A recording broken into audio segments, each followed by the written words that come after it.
Viewers welcome back in our program जी doctor साहब हुण साडे दर्शਕਾਂ दसो साडे अज सॉरी अज हुण साडे दर्शਕਾਂ दसो अज दे दिन दी इतिहासक अहमियत।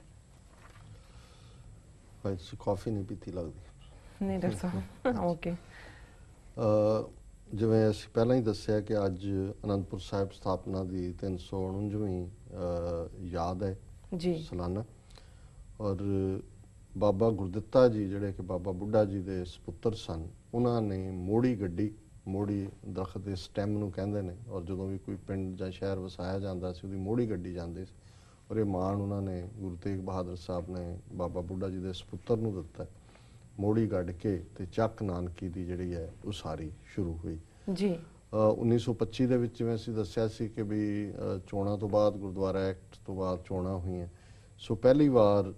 ਸਿੱਖ ਬੀਬੀਆਂ ਨੂੰ ਉਸ ਖਿੱਤੇ ਦੇ ਵਿੱਚ ਵੋਟ ਦਾ ਹੱਕ ਮਿਲਿਆ ਜਿਹੜਾ ਅੱਜ ਤੱਕ ਵੀ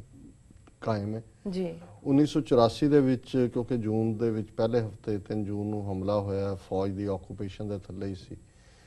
ਜਿਹੜਾ ਹਰਮੰਦਰ ਸਾਹਿਬ ਇੰਦਰਾ ਗਾਂਧੀ ਆਣਾ ਚਾਹੁੰਦੀ ਸੀ ਹਰਮੰਦਰ ਸਾਹਿਬ ਸੋ ਉਹਨੇ 20 ਜੂਨ ਨੂੰ ਆਣਾ ਸੀ ਸੋ 19 ਜੂਨ ਨੂੰ ਉਹਨੇ ਜਿਹੜੇ ਸਿੰਘ ਸਾਹਿਬਾਨ ਉੱਥੇ ਸੀ ਉਹਨਾਂ ਨੇ ਮੰਗਾਂ ਰੱਖੀਆਂ ਕਿ ਜੀ ਇਹ ਆਹ ਮੰਗਾਂ ਸਾਡੀਆਂ ਮੰਨੋ ਤੇ ਉਹਨਾਂ ਨੇ ਡਰਾਮੇਬਾਜ਼ੀ ਸੀ ਬੂਟਾ ਸਿੰਘ ਰਾਈ ਮੰਗਾਂ ਮੰਨਣ ਦਾ ਐਲਾਨ ਕੀਤਾ ਤੇ ਅੱਜ ਦੇ ਦਿਨ ਹੀ ਜਨਰਲ ਵੈਦਿਆ ਪਹਿਲਾਂ ਆਇਆ ਸਰਵੇ ਕਰਨ ਕਿ ਕੋਈ ਹੋਰ ਗੋਲੀ ਗਾਲੀ ਚਲਾਉਣ ਵਾਲਾ ਬਚਿਆ ਤਾਂ ਨਹੀਂ ਹੈ ਸੋ 20 ਜੂਨ ਨੂੰ ਫਿਰ ਇੰਦਰਾ ਗਾਂਧੀ ਆਈ ਸੋ ਵਰਲਡ ਹਿਸਟਰੀ ਦੇ ਹਵਾਲੇ ਨਾਲ 1862 ਦੇ ਵਿੱਚ ਯੂਐਸ ਟੈਰੀਟਰੀਜ਼ ਦੇ ਵਿੱਚ ਜਿਹੜੀ ਸਲੇਵਰੀ ਹੈ ਉਹ ਗੁਲਾਮ ਰੱਖਣਾ ਇਸ ਨੂੰ ਆਊਟਲਾ ਕੀਤਾ ਗਿਆ ਗੈਰ ਕਾਨੂੰਨੀ 1912 ਦੇ ਵਿੱਚ ਅਮਰੀਕਾ ਨੇ 8 ਘੰਟੇ ਦਾ ਵਰਕਿੰਗ ਡੇ ਹੁਣ ਤਾਂ ਹੁੰਦਾ ਨਾ ਅਸੀਂ 40 ਘੰਟੇ ਕੰਮ ਕਰਦੇ ਹਾਂ ਜੀ ਫੁੱਲ ਟਾਈਮ ਉਦੋਂ ਇਦਾਂ ਹੀ ਰਗੜਦੇ ਹੁੰਦੇ ਸੀ ਮਾਲਕ ਪਤਾ ਨਹੀਂ ਕਿੰਨੇ ਕਿੰਨੇ ਘੰਟੇ ਸੋ ਇਹਨਾਂ ਨੇ ਲਾਅ ਬਣਾਇਆ ਕਿ ਨਹੀਂ 8 ਘੰਟੇ ਤੋਂ ਜ਼ਿਆਦਾ ਵਰਕਿੰਗ ਡੇ ਨਹੀਂ ਹੋਏਗਾ 1921 ਦੇ ਵਿੱਚ ਟਰਕਸ ਤੇ ਕ੍ਰਿਸਚੀਅਨਸ ਨੇ ਸਮਝੌਤਾ ਕੀਤਾ ਯਹੂਦੀਆਂ ਦੇ ਖਿਲਾਫ ਫਲਸਤੀਨ ਦੇ ਵਿੱਚ ਫਰੈਂਡਸ਼ਿਪ ਟ੍ਰੀਟੀ ਉਹਨੂੰ ਕਿਹਾ ਗਿਆ 1933 ਦੇ ਵਿੱਚ ਰੂਸ ਦੇ ਕਮਿਊਨਿਸਟ ਲੀਡਰ ਟ੍ਰਾਟਸਕੀ ਨੂੰ ਫਰਾਂਸ ਨੇ ਜਿਹੜੀ ਹੈ ਸਿਆਸੀ ਪਨਾਹ ਦਿੱਤੀ ਪੋਲੀਟੀਕਲ ਅਸਾਈਲਮ 1948 ਦੇ ਵਿੱਚ ਜਦੋਂ ਇਜ਼ਰਾਈਲ ਅਲੱਗ ਦੇਸ਼ ਬਣਿਆ ਸੋ ਉਹਨੂੰ ਅਜੇ ਕੋਈ ਵੱਡੀ ਤਾਕਤ ਰੈਕਗਨਾਈਜ਼ ਕਰਨ ਨੂੰ ਤਿਆਰ ਨਹੀਂ ਸੀ ਸੋ ਪਨਾਮਾ ਤੇ ਕੋਸਟਾ ਰੀਕਾ ਨੇ ਕਿਹਨੇ ਦੇਸ਼ ਨੇ ਅਮਰੀਕਾ ਦੇ ਪ੍ਰਭਾਵ ਥੱਲੇ ਉਹਨਾਂ ਨੇ ਇਜ਼ਰਾਈਲ ਨੂੰ ਮਾਨਤਾ ਦਿੱਤੀ ਜੀ 1961 ਦੇ ਵਿੱਚ ਕੁਵੈਤ ਜਿਹੜਾ ਹੈ ਉਹਨੇ ਆਪਣੀ ਆਜ਼ਾਦੀ ਡਿਕਲੇਅਰ ਕੀਤੀ ਇੰਗਲੈਂਡ ਤੋਂ 1961 ਤੱਕ ਉੱਥੇ ਬੈਠੇ ਰਹਿਣ ਉਹਨਾਂ ਦਾ ਤੇਲ ਮੁਫਤ ਪੀਂਦੇ ਰਹੇ ਨੇ ਜੀ 1963 ਦੇ ਵਿੱਚ ਰਸ਼ੀਆ ਯੂਐਸਐਸਆਰ ਜਿਹੜਾ ਸਪੇਸ ਦੇ ਵਿੱਚ ਸਭ ਤੋਂ ਪਹਿਲਾਂ ਗਿਆ ਉਹਨਾਂ ਨੇ ਯੂਰੀ ਗਾਗਰਿਨ ਨਾਂ ਦਾ ਜਿਹੜਾ ਉਹ ਭੇਜਿਆ ਵੀ ਸਪੇਸ ਮਿਸ਼ਨ ਦੇ ਵਿੱਚ ਬੰਦਾ ਸੋ ਦੋ ਉਹਨਾਂ ਦੇ ਸਕਸੈਸਫੁਲ ਸਪੇਸ ਮਿਸ਼ਨ ਵਾਪਸ ਮੁੜੇ ਧਰਤੀ ਦੇ ਉੱਤੇ 2012 ਦੇ ਵਿੱਚ ਵਿਕੀਲੀਕਸ ਦੇ ਜਿਹੜੇ ਆਸਟ੍ਰੇਲੀਅਨ ਮੂਲ ਦੇ ਸਿਟੀਜ਼ਨ ਨੇ ਜੂਲੀਅਨ ਅਸਾਂਜੇ ਉਹਨੇ ਕਿਉਂਕਿ ਬਹੁਤ ਸਾਰੇ ਡਾਕੂਮੈਂਟ ਉਹਨੇ ਲੀਕ ਕੀਤੇ ਉਹ ਹੈਕਰ ਹੈ ਬੇਸਿਕਲੀ ਸੋ ਅਮਰੀਕਨ ਉਹਦੇ ਤੇ ਝੂਠੇ ਕੇਸ ਵੀ ਬਣਾਏ ਉਹਨੂੰ ਲਿਆਉਣਾ ਵੀ ਚਾਹੁੰਦਾ ਸੀ ਅਮਰੀਕਾ ਉਹ ਫਿਰ ਇਕੁਆਡੋਰ ਦੀ ਐਮਬੈਸੀ 'ਚ ਵੜ ਗਿਆ ਜਾ ਕੇ ਅੱਜ ਦੇ ਦਿਨ ਤੇ ਹੁਣ ਵੀ ਉਹ ਇਕੁਆਡੋਰ ਦੀ ਐਮਬੈਸੀ 'ਚ ਹੀ ਬੈਠਾ ਹੈ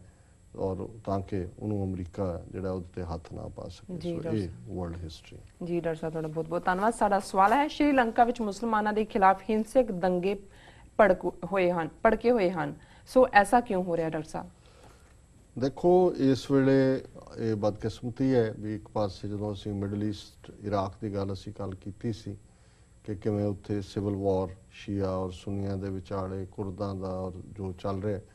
ਸਾਊਥ ਏਸ਼ੀਆ ਦੇ ਵਿੱਚ ਕਿਵੇਂ ਨਰਿੰਦਰ ਮੋਦੀ ਨੇ ਗੁਜਰਾਤ 2002 ਚ ਟਾਰਗੇਟ ਕੀਤਾ ਔਰ ਕਿਵੇਂ ਅੱਜ ਜਿੱਥੇ 150 ਮਿਲੀਅਨ 15 ਕਰੋੜ ਮੁਸਲਮਾਨ ਰਹਿੰਦੇ ਨੇ ਕਿਵੇਂ ਐਂਟੀ ਮੁਸਲਮ ਇੱਕ ਮਾਹੌਲ ਬਣਾ ਦਿੱਤਾ ਹੈ ਆਰਐਸਐਸ ਨੇ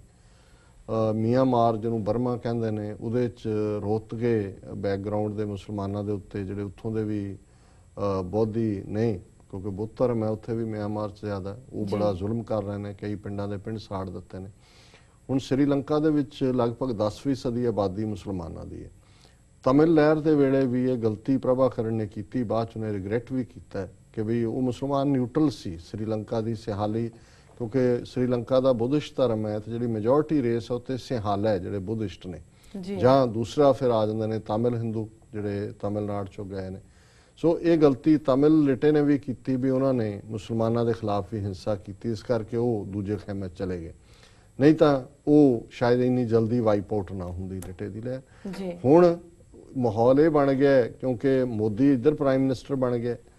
ਤੇ ਉਧਰ ਜਿਵੇਂ ਸਾਰਕ ਦੇਸ਼ਾਂ ਦੇ ਨੂੰ ਮੁਖੀਆਂ ਨੂੰ ਸੱਦਿਆ ਉਹਨਾਂ 'ਚ ਲੰਕਾ ਦਾ ਵੀ ਆਇਆ ਉਹ ਹੁਣ ਜੇ ਮੋਦੀ ਮੁਸਲਮਾਨ ਮਾਰ ਕੇ ਪ੍ਰਾਈਮ ਮਿਨਿਸਟਰ ਬਣ ਸਕਦਾ ਹੈ ਤੇ ਸ੍ਰੀਲੰਕਾ ਵਾਲਾ ਤਮਿਲਾਂ ਨੂੰ ਮਾਰ ਕੇ ਹੀ ਜਿਹੜਾ ਉਹ ਪ੍ਰੈਜ਼ੀਡੈਂਟ ਬਣਿਆ, ਜਾਂ ਪ੍ਰੈਜ਼ੀਡੈਂਟ ਬਣ ਕੇ ਉਹਨੇ ਤਮਿਲ ਮਾਰੇ ਨੇ। ਹੁਣ ਉਹ ਮੁਸਲਮਾਨਾਂ ਦਾ ਵੀ ਸਫਾਇਆ ਕਰਨਾ ਚਾਹੁੰਦਾ ਹੈ, ਔਰ ਕਿਸੇ ਨਾ ਕਿਸੇ ਹੱਦ ਤੱਕ ਉਹਨਾਂ ਦੇ ਜਿਹੜੀ ਬਿਜ਼ਨਸ ਐਸਟੈਬਲਿਸ਼ਮੈਂਟ ਨੇ, ਕਾਰਖਾਨਿਆਂ ਦੇ ਉੱਤੇ ਹਮਲੇ ਹੁੰਦੇ ਨੇ। ਔਰ ਜਿਹੜੀ ਹਿੰਸਾ ਦਾ ਲੈਵਲ ਇਹ ਚਲਾ ਗਿਆ ਕਿ ਇੱਕ ਬੁੱਧਿਸਟ ਹੋਰ ਭਿਕਸ਼ੂ ਜਿਹਨੇ ਮੁਸਲਮਾਨਾਂ ਦੇ ਹੱਕ 'ਚ ਹਾਂ ਦਾ ਨਾਰਾ ਮਾਰਿਆ, ਆਪਣੇ ਫੈਲੋ ਮੰਕਸ ਨੂੰ ਕਿਹਾ ਵੀ ਤੁਸੀਂ ਬੁੱਧ ਦੇ ਉਪਦੇਸ਼ਾਂ ਤੇ ਚੱਲਣ ਵਾਲੇ ਹੋ, ਜਿਹੜਾ ਕੰਪੈਸ਼ਨ ਸਿਖਾਉਂਦਾ ਹੈ, ਦਇਆ ਸਿਖਾਉਂਦਾ ਹੈ, ਔਰ ਤੁਸੀਂ ਕੀ ਕਰ ਰਹੇ ਹੋ। ਤੇ ਨਤੀਜੇ ਦੇ ਤੌਰ ਤੇ ਕੱਲ ਉਹਦੀ ਵੀ ਜਿਹੜਾ ਹੈ ਉਹ ਬਿਲਕੁਲ ਨੇਕਡ ਉਹਦੀ ਬਾਡੀ ਜਿਹਦੇ ਉੱਤੇ ਕਈ ਚੋਟਾਂ ਦੇ ਨਿਸ਼ਾਨ ਸੀ ਉਹ ਮਿਲੀ ਹੈ, ਉਹਨੂੰ ਵੀ ਜਿਹੜਾ ਉਹਨਾਂ ਨੇ ਮਾਰਤਾ ਕਿ ਵੀ ਇਹ ਉਹਨਾਂ ਦੇ ਹੱਕ 'ਚ ਵੀ ਆਵਾਜ਼ ਉਠਾਉਂਦੇ। ਨਤੀਜਾ ਇਹ ਹੈ ਵੀ ਇਸ ਵੇਲੇ ਜਿਹੜੀ ਮੁਸਲਮਾਨਾਂ ਦੇ ਖਿਲਾਫ ਵਾਇਲੈਂਸ ਆ, 10% ਦੀ ਆਬਾਦੀ ਬਹੁਤ ਹੁੰਦੀ ਹੈ, ਜੇ ਉਹਨਾਂ ਦੇ ਖਿਲਾਫ ਵਾਇਲੈਂਸ ਚੱਲ ਰਹੀ ਹੈ, ਈਵਨ ਸ੍ਰੀਲੰਕਾ ਦਾ ਮੀਡੀਆ ਵੀ ਉਹਦੇ 'ਚ ਕੋਈ ਦਿਲਚਸਪੀ ਨਹੀਂ ਦਿਖਾ ਰਿਹਾ, ਕੋਈ ਖਬਰਾਂ ਨਹੀਂ ਦੇ ਰਿਹਾ। ਸੋ ਅਸੀਂ ਇਸ ਗੱਲ ਦੇ ਉੱਤੇ ਦੁੱਖ ਦਾ ਇਜ਼ਹਾਰ ਕਰ ਸਕਦੇ ਹਾਂ, ਕਿਉਂਕਿ ਅਸੀਂ ਖੁਦ ਇੱਕ ਮਾਈਨੋਰਿਟੀ ਹੈ ਭਾਰਤ ਦੇ ਵਿੱਚ। ਅਸੀਂ ਸਫ਼ਰ ਕੀਤਾ ਹੈ, ਜੂਨ ਨਵੰਬਰ ਲਗਾਤਾਰਤਾ ਨਾਲ ਸਫ਼ਰ ਕਰ ਰਹੇ ਹਾਂ, ਔਰ ਅਸੀਂ ਦੁੱਖ ਦਾ ਇਜ਼ਹਾਰ ਕਰਦੇ ਹਾਂ ਕਿ ਵੀ ਇਹ ਉਹ ਮਿਆਂਮਾਰ ਹੋਏ, ਸ੍ਰੀਲੰਕਾ ਹੋਏ, ਭਾਰਤ ਹੋਏ, ਇਹ ਜ਼ੁਲਮ ਹੋ ਰਹੇ ਨੇ ਉਹਨਾਂ ਦੇ ਉੱਤੇ। ਔਰ ਕੋਈ ਵੀ ਜੇ ਐਫਰਟ ਇੱਥੇ ਕੋਈ ਜਥੇਬੰਦੀ ਇਸ ਦੇ ਲਈ ਆਵਾਜ਼ ਉਠਾਉਣ ਲਈ ਕਰੇਗੀ ਤਾਂ ਅਸੀਂ ਉਹਨਾਂ ਦਾ ਸਾਥ ਦੇਵਾਂਗੇ। ਜੀ ਬਿਲਕੁਲ ਡਾਕਟਰ ਸਾਹਿਬ, ਹੁਣ ਸਾਡੇ ਦਰਸ਼ਕਾਂ ਨੂੰ ਦੱਸੋ ਅੱਜ ਦਾ ਵਿਚਾਰ। ਅੱਜ ਦੇ ਵਿਚਾਰ ਲਈ ਅਸੀਂ ਬਾਬਾ ਫਰੀਦ ਜੀ ਦੇ 2 ਸ਼ਲੋਕ ਚੁਣੇ ਨੇ। ਪਹਿਲਾ ਸ਼ਲੋਕ ਹੈ, ਫਰੀਦਾ ਬੁਰੇ ਦਾ ਭਲਾ ਕਰ, ਗੁੱਸਾ ਮਨ ਨਾ ਹੰਡਾਏ, ਦੇਹੀ ਰੋਗ ਨਾ ਲੱਗਈ, ਪੱਲੇ ਸਭ ਕੁਝ ਪਾਏ। ਜੀ ਇਹ ਹੁਣ ਬਹੁਤ ਵੱਡੀ ਗੱਲ ਹੈ ਆਮ ਮਨੁੱਖ ਦੇ ਲਈ। ਇਸ ਲੈਵਲ ਤੱਕ ਪਹੁੰਚਣਾ ਇੱਕ ਤਾਂ ਫੋਰਗਿਵਨੈਸ ਹੈ, ਮਾਫ ਕਰਨਾ, ਜਿਵੇਂ ਕੈਥੋਲਿਕਸ ਦੇ ਵਿੱਚ ਹੈ ਕਿ ਜੇ ਤੁਹਾਡਾ ਬੰਦਾ ਵੀ ਉਹਨੇ ਇਹਨੂੰ ਫਾਂਸੀ ਨਹੀਂ ਦੇਣੀ ਚਾਹੀਦੀ, ਮਾਫੀ ਹੈ। ਫੋਰਗਿਵਨੈਸ ਕੈਥੋਲਿਕਸ ਦੇ ਵਿੱਚ ਬਹੁਤ ਵੱਡਾ ਟ੍ਰੇਟ ਹੈ ਜੀ। ਪਰ ਇੱਥੇ ਸਿੱਖੀ ਰਾਹ ਦੇ ਉੱਤੇ ਬਾਣੀ ਰਾਹੀਂ ਬਾਬਾ ਫਰੀਦ ਇਹ ਸਾਨੂੰ ਉਪਦੇਸ਼ ਕਰਦੇ ਨੇ ਕਿ ਫਰੀਦਾ ਬੁਰੇ ਦਾ ਭਲਾ ਕਰ, ਕਿ ਜਿਹੜਾ ਤੁਹਾਡਾ ਬੁਰਾ ਕਰਦਾ ਹੈ ਇਹ ਨਹੀਂ ਹੈ ਵੀ ਉਹਨੂੰ ਮਾਫ ਕਰ ਦਿਓ, ਇਹ ਨਹੀਂ ਹੈ ਵੀ ਈਵਨ ਤੁਸੀਂ ਉਹਦੇ ਨਾਲ ਹੋਰ ਚੰਗਾ ਵਰਤੋ, ਉਹਦਾ ਭਲਾ ਕਰੋ ਜੀ। ਹੁਣ ਕੀ ਕਰ ਸਕਦੇ ਹਾਂ ਅਸੀਂ ਰੋਜ਼ਾਨਾ ਜ਼ਿੰਦਗੀ, ਇਹ ਤਾਂ ਮਾਫ ਨਹੀਂ ਕਰਦੇ। 40 ਸਾਲ ਪੁਰਾਣੀ ਗੱਲ ਨਹੀਂ ਭੁੱਲੀ ਹੁੰਦੀ ਵੀ ਇਹਨੇ ਮੈਨੂੰ ਇਹ ਕਿਹਾ ਸੀ। ਜੀ ਜੀ ਬਿਲਕੁਲ। ਗੁੱਸਾ ਮਨ ਨਾ ਹੰਡਾਏ, ਹੁਣ ਉਹਦਾ ਉਹਨਾਂ ਨੇ ਲੌਜਿਕ ਇਹ ਦਿੱਤਾ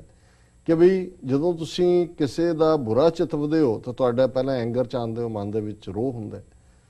ਤੇ ਜਦੋਂ ਤੁਹਾਡੇ ਮਨ 'ਚ ਰੋਹ ਹੁੰਦਾ ਹੈ, ਗੁੱਸਾ ਹੁੰਦਾ ਹੈ, ਗੁੱਸਾ ਤੁਹਾਡੇ ਸਰੀਰ ਨੂੰ ਖਰਾਬ ਕਰਦਾ ਹੈ ਬਾਡੀ ਦੇ ਵਿੱਚ। ਤਾਂ ਮੋਮੈਂਟ ਤੁਸੀਂ ਐਂਗਰ, ਇਸ ਲਈ ਅੱਜ ਕੱਲ੍ਹ ਵਾਈਟਾਮਿਨਸ ਦੀ ਗੱਲ ਹੁੰਦੀ, vitamin A, vitamin B, vitamin C, ਇੱਕ ਕਹਿੰਦੇ ਨੇ ਵਿਟਾਮਿਨ ਐਲ, ਲਾਫਟਰ, ਹਾਸਾ ਜੀ, ਕਿ ਵੀ ਜਿਹੜਾ ਖੁਸ਼ ਰਹਿਣਾ ਹੁੰਦਾ ਉਹ ਤੁਹਾਡੇ ਸਰੀਰ 'ਚ ਇੰਨੇ ਇੱਕ ਪੋਜ਼ਿਟਿਵ ਚੇਂਜਸ ਕਰਦਾ ਹੈ ਕਿ ਤੁਸੀਂ ਅਰੋਗ ਰਹਿੰਦੇ ਹੋ। ਪਰ ਜਦੋਂ ਤੁਸੀਂ ਗੁੱਸੇ 'ਚ ਹੁੰਦੇ ਆ, ਕਿਸੇ ਨੂੰ ਦੇਖੋ ਉਹਦਾ ਚਿਹਰਾ ਕਿਵੇਂ ਸਰੀਰ ਕੰਬ ਰਿਹਾ ਹੁੰਦਾ ਹੈ, ਦੂਜਾ ਹੁੰਦਾ ਉਹਦੀ ਕਿੰਨੀਆਂ ਟੌਕਸਿਨਸ ਬਾਡੀ ਦੇ ਵਿੱਚ ਆਈਆਂ ਹੁੰਦੀਆਂ, ਨੈਗੇਟਿਵ ਚੀਜ਼ਾਂ ਜਿਹੜੀਆਂ ਅਰੋਗਤਾ ਦੇ ਖਿਲਾਫ ਨੇ। ਤਾਂ ਬਾਬਾ ਫਰੀਦ ਕਹਿੰਦੇ ਨੇ, ਫਰੀਦਾ ਬੁਰੇ ਦਾ ਭਲਾ ਕਰ, ਗੁੱਸਾ ਮਨ ਨਾ ਹੰਡਾਏ, ਆਪਣੇ ਮਨ ਦੇ ਵਿੱਚ ਗੁੱਸਾ ਨਾ ਲਿਆ, ਦੇਹੀ ਰੋਗ ਨਾ ਲੱਗੇ। ਜੇ ਤੂੰ ਗੁੱਸਾ ਨਹੀਂ ਲਿਆਏਂਗਾ, ਭਲੇ ਵਾਲੇ ਭਾਵਨਾ 'ਚ ਰਹੇਗਾ, ਫਿਰ ਅਰੋਗ ਰਹੇਗਾ, ਦੇਹ ਨੂੰ ਕੋਈ ਬਿਮਾਰੀ ਨਹੀਂ ਲੱਗੇਗੀ। ਪੱਲੇ ਸਭ ਕੁਝ ਪਾਏ, ਜਦੋਂ ਬੰਦਾ ਫੋਰਗਿਵਨੈਸ 'ਚ ਆ ਜਾਂਦਾ ਫਿਰ ਤਾਂ you will get what ever you want, ਜੋ ਕੁਝ ਤੂੰ ਚਾਹੁੰਦਾ ਉਹ ਤੇਰੇ ਪੱਲੇ ਆਏਗਾ। ਤੇ ਦੂਸਰਾ ਉਹ ਕਹਿੰਦੇ ਨੇ, ਫਰੀਦਾ ਪੰਖ ਪਰੌਣੀ, ਦੁਨੀ ਸੁਹਾਵਾ ਬਾਗ, ਨੌਬਤ ਵੱਜੀ ਸੁਬਹ ਸਿਉ, ਚੱਲਣ ਕਾ ਕਰ ਸਾਜ। ਕਿ ਦੁਨੀਆ ਇੱਕ ਖੂਬਸੂਰਤ ਬਾਗ ਹੈ, ਦਰਖਤ ਨੇ, ਪੰਛੀ ਜਿਵੇਂ ਉਹਦੇ 'ਚ ਉੜਦਾ ਫਿਰਦਾ ਹੈ, ਉਹ ਪ੍ਰਾਹੁਣਾ ਹੈ, ਉਹਨੇ ਰਹਿਣਾ ਨਹੀਂ ਹੈ, ਬਾਗ ਇੱਥੇ ਹੀ ਰਹਿਣਾ ਹੈ। ਪੰਛੀ ਆਣਗੇ ਚਲੇ ਜਾਣਗੇ, ਰਾਤ ਰਹੇ, ਅੱਗੇ ਅਗਲੇ ਦਿਨ ਹੋਰ ਪੌਰ ਪਈ, ਫਿਰ ਕਿਤੇ ਹੋਰ ਚਲੇ ਗਏ। ਇਸੇ ਤਰ੍ਹਾਂ ਜਿਹੜੀ ਜ਼ਿੰਦਗੀ ਹੈ ਇੱਕ ਸਰਾਂ, ਇੱਕ ਬਾਗ ਦੀ ਤਰ੍ਹਾਂ, ਪੰਛੀ ਲਈ ਜਿਵੇਂ ਉਹ ਆਣ ਜਾਣ ਵਾਲੀ ਚੀਜ਼ ਹੈ। ਫਰੀਦਾ ਪੰਖ ਪ੍ਰਾਹੁਣੀ, ਜਿਵੇਂ ਪੰਛੀ ਪ੍ਰਾਹੁਣਾ ਹੁੰਦਾ ਹੈ ਦੁਨੀਆ ਦੇ ਸੁਹਾਵੇ ਬਾਗ ਦੇ ਵਿੱਚ। ਨੌਬਤ ਵੱਜੀ ਸੁਬਹ ਜਿਉਂ, ਸੁਬਹ ਸਿਉਂ, ਜਿਵੇਂ ਸਵੇਰ ਵੇਲੇ ਘੰਟੀ ਵੱਜਦੀ ਹੈ, ਮਾਰਨਿੰਗ ਡਰਮਸ ਆਰ ਬੀਟਨ ਜੀ, ਉਹ ਯਾਦ ਹੁੰਦਾ ਕਿ ਸਵੇਰ ਹੋ ਗਈ। ਇਸੇ ਤਰ੍ਹਾਂ ਪਤਾ ਨਹੀਂ ਕਦੋਂ ਮੌਤ ਦੀ ਘੰਟੀ ਵੱਜ ਜਾਣੀ ਹੈ, ਟਨ ਟਨ ਟਨ, ਚਲੋ ਚਲੋ ਚਲੋ ਆ ਜਾਣਾ ਭਾਈ, ਚਲੋ ਲੈ ਗਏ ਜੀ। ਫਿਰ ਇਹੀ ਹੋਇਆ ਵੀ ਚੱਕ ਲੋ ਹੋ ਗਿਆ ਜੀ, ਸੂਰਜ ਛੁਪਣ ਤੋਂ ਪਹਿਲੇ ਪਹਿਲੇ ਕਰ ਦਿਓ ਜੀ, ਦਾਗ ਦੇ ਦਈਏ ਜੀ। ਉਹ ਯਾਦ ਕਰਵਾਉਂਦੇ ਨੇ ਕਿ ਨੌਬਤ ਵੱਜੀ ਸੁਬਹ ਸਿਉਂ, ਚੱਲਣ ਕਾ ਕਰ ਸਾਸ, ਗੈਟ ਰੈਡੀ ਟੂ ਲੀਵ ਜੀ। ਪਤਾ ਨਹੀਂ ਕਦੋਂ ਘੰਟਾ ਵੱਜ ਜਾਣਾ ਤੇ ਸੱਦਾ ਆ ਜਾਣਾ ਜੀ। ਸੋ ਇਸ ਨੂੰ ਹੀ ਗੁਰੂ ਸਾਹਿਬ ਨੇ ਸਾਨੂੰ ਯਾਦ ਕਰਵਾਇਆ ਕਿ ਹਰ ਜਪੰਦਿਆਂ ਖਿੰਨ ਢਿੱਲ ਨਾ ਕੀਚਈ ਮੇਰੀ ਜਿੰਦੜੀਏ, ਮਤ ਕੇ ਜਾਪੈ ਸਾਹ ਆਵੇ ਕਿ ਨਾ ਆਵੇ ਰਾਮ। ਜੀ, ਅਗਲਾ ਜੀ। ਸਾਹ ਆਉਣਾ ਹੈ ਕਿ ਨਹੀਂ ਆਉਣਾ, ਤੇ ਉਸ ਰੱਬ ਦੀ ਯਾਦ ਨੂੰ ਇਹ ਨਾ ਹੋਏ ਕਿ ਵੀ ਅਸੀਂ ਬੁਢਾਪਾ ਮਿਲੇਗਾ ਉਦੋਂ ਦੇਖ ਲਾਂਗੇ, ਜਦੋਂ ਹੱਡ ਗੋਡੇ ਨਾ ਰਹੇ ਜੀ ਤਾਂ ਬੈਠੇ ਵੀ ਨਹੀਂ ਜਾਂਦਾ ਉਦੋਂ ਤਾਂ। ਜੀ ਜੀ ਬਿਲਕੁਲ। ਸੋ ਇਹ ਬਾਬਾ ਫਰੀਦ ਜੀ ਦਾ ਅੱਜ ਦਾ ਵਿਚਾਰ ਹੈ। ਜੀ ਡਾਕਟਰ ਸਾਹਿਬ, ਤੁਹਾਡਾ ਬਹੁਤ ਬਹੁਤ ਧੰਨਵਾਦ, ਤੁਸੀਂ ਅੱਜ ਦਾ ਵਿਚਾਰ ਸਾਡੇ ਦਰਸ਼ਕਾਂ ਨਾਲ ਸਾਂਝਾ ਕੀਤਾ ਹੈ। ਵਿਊਅਰਸ, ਸਾਡੇ ਪ੍ਰੋਗਰਾਮ ਦਾ ਸਮਾਂ ਇੱਥੇ ਸਮਾਪਤ ਹੁੰਦਾ। ਤੁਸੀਂ ਆਪਣੀ ਰਾਏ ਤੇ ਸੁਝਾਅ ਸਾਨੂੰ ਭੇਜਣਾ ਨਾ ਭੁੱਲਣਾ ਸਾਡੇ ਇਸ ਪਤੇ ਤੇ sos@tv84.tv ਤੇ ਅਸੀਂ ਆਪਣਾ ਪ੍ਰੋਗਰਾਮ ਲੈ ਕੇ ਫਿਰ ਦੁਬਾਰਾ ਹਾਜ਼ਰ ਹੋਵਾਂਗੇ। ਤਦ ਤੱਕ ਲਈ ਮੈਨੂੰ ਤੇ ਆਪਣੇ ਡਾਕਟਰ ਸਾਹਿਬ ਨੂੰ ਆਗਿਆ ਦਿਓ। ਵਾਹਿਗੁਰੂ ਜੀ ਕਾ ਖਾਲਸਾ, ਵਾਹਿਗੁਰੂ ਜੀ ਕੀ ਫਤਿਹ। ਫਤਿਹ।